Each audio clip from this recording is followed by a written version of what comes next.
Hi friends, அனைவருக்கும் வணக்கம். இன்றைக்கி ஒரு இன்ட்ரெஸ்டிங்கான ஒரு பதிவு தான் பார்க்க போகிறோம்.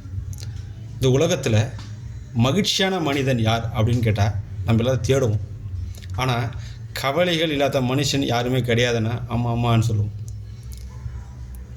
ஒருத்தனுக்கு ஒரு கவலை, டெய்லியும் புலம்புனான், கடவுளே பக்கத்து வீட்டில் இருக்கிறான், நல்லா சந்தோஷமாக இருக்கிறான், நல்லா வசதி வாய்ப்பாக இருக்கிறான், எந்த நோய் நொடி இல்லை, ஆனால் எனக்கு மட்டும் எனக்கு இந்த மாதிரி குறைய வச்ச, எனக்கு சுகர் இருக்குது, கால் வலிக்குது, கை வலிக்குது, எனக்கு அது சரி செய்கிறது கூட எனக்கு அந்த வசதி இல்லை அப்படின்னு டெய்லியும் புலம்பிகிட்டே இருப்பானான். ஏதோ ஒன்று புலம்பிகிட்டே இருப்பானான் கடவுள்கிட்ட. ஒரு நாள் திடீர்னு கடவுள் ஒரு வாய்ஸ் கொடுத்தாரான். நான் தான் கடவுள் பேசுகிறேன், உனக்கு என்னென்ன பிரச்சனை இருக்கோ அது எல்லாமே எழுதி ஒரு மூட்டை கட்டி நாளைக்கு நைட்டு 10 மணிக்கு எடுத்துகிட்டு அங்கே ஊரில் ஒரு கோவில் இருக்கான், அந்த கோவிலில் இந்த மூட்டையை போடு, அங்கே ஒரு இன்ஸ்ட்ரக்ஷன் கொடுப்பா, அதை ஃபாலோ பண்ணு அப்படின்னு சொல்லிட்டு அந்த வாய்ஸ் மறைஞ்சிச்சான். ஆஹா, கடவுளில் கண்ணு தந்துட்டான் சொல்லிட்டு அவன் என்ன பண்ணானா, தனக்கு இருக்கிற பிரச்சனை எல்லாமே எழுதினானா. அவனுக்கு ஆண் குழந்தை இல்லை, பெண் குழந்தை தான் இருக்குது, கால் வலி, கை வலி, என்னென்ன பிரச்சனை இருக்கோ எல்லாமே எழுதி ஒரு மூட்டை கட்டி எடுத்துன்னு போனான். சந்தோஷமாக போனால் அந்த கோயிலாண்ட போனால் ஆச்சரியமாக இருந்தான். ஏன்னா ஆளுக்கு ஒரு மூட்டையோட கையில் இருந்தானா. பார்த்தோன்னே ஷாக் ஆகிட்டானா. ஒருத்தர் மட்டும் கை வீசிட்டு வந்தானா. பாரா, இவனுக்கு எந்த பிரச்சனையும் இல்லை போல் அப்படின்னு அவனை கேட்டானா. உனக்கு எந்த பிரச்சனையும் இல்லையான்னு கேட்டானா. இல்லை, பின்னாடி லாரியில் வருது மூட்டைன்னா. அப்போ தான் அவன் பார்த்தானா, தான் கையில் வச்சுருந்த மூட்டையை விட அங்கே இருந்த எல்லா மூட்டையும் பெருசாக இருந்தான். அப்போ நினச்சானா, ஓ நம்ம பிரச்சனையே கொஞ்சம் பரவாயில்ல போல் அப்படின்னு தெரிஞ்சானா. கரெக்டாக 10 மணிக்கு இன்னொரு வாய்ஸ் கேட்டுச்சான். ஒரு நிமிஷம் நான் லைட் ஆஃப் பண்ணி ஆன் பண்ணுவேன், அதுக்குள்ளே இந்த மூட்டையை உள்ளே வச்சுட்டு வேறு ஒரு மூட்டையை நீங்கள் எடுத்துகிட்டு போகலான்னு சொல்லி இன்ஸ்ட்ரக்ஷன் வந்து தான். அதே மாதிரி ஒரு நிமிஷம் லைட் ஆஃப் பண்ணி ஆன் ஆகிச்சான்.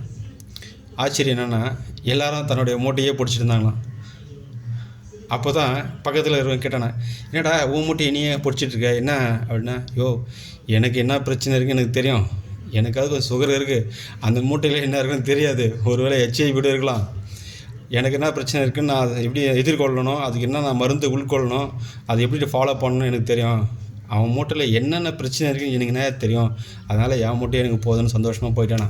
உண்மையிலே இப்போ சுகர் இருக்குன்னு வச்சுக்கேன், சுகர் இருக்கும் கூட அவனால் நீண்ட நாள் உயிரோடு வாழ முடியும், 100 வருஷம் கூட வாழ முடியும்.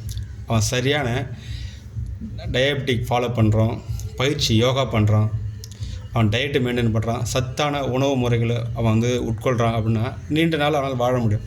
ஆனால் எதுவுமே பிரச்சனையே இல்லாமல் வாழறான்னு வச்சுக்கேன், திடீர்னு பார்த்தோன்னா ஒரு நாள் அவனுக்கு ஹார்ட் அட்டாக் செத்து போயிடுவான்.